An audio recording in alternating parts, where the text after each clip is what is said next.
moving on to part 2. In this part, the candidates talk to each other and they mustn't talk to the interlocutor. So they have some prompt material and they have to make questions and the other student has to answer the questions. Candidates interact with each other.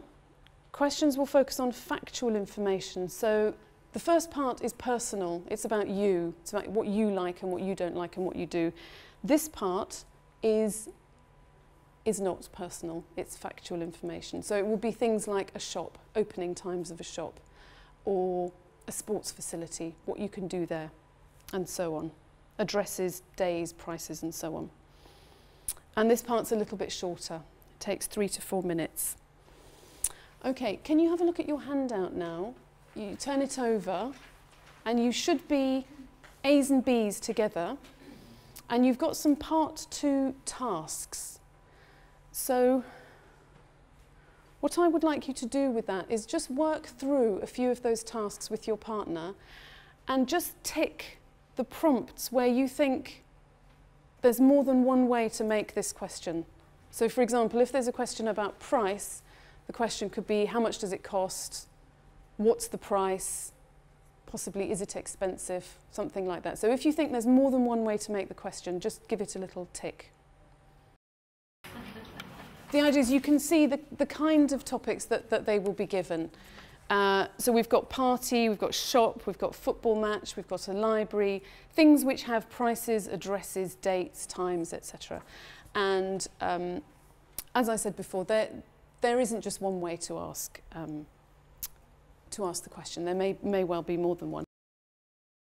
Okay, so part 2, pitfalls. One major problem is candidates reading from the card. Okay, so as you can see in front of you, it's perfectly possible to do the task just reading the prompt. You know, cost pounds, open when, and obviously that's not good, and they will score lowly on that. Not using the information on the card. Some candidates, particularly less prepared ones, will sort of take it into their own head and just, improvise. They shouldn't improvise. They should follow what's written on the card. Doing the task in a very mechanical way. When I was listening to you doing the task, there were lots of nice little interjections like, oh yes, and an and, so somebody answers a question, how much does it cost? £4. Oh, and when does it open? And all of that helps the candidate get a good mark. Going through very mechanically, what time it opens, how much it costs, they don't do so well like that. Talking to the examiner rather than their partner. The examiner, they mustn't. They have to interact with each other and they mustn't talk to the examiner. So that's another common mistake. Okay, preparation.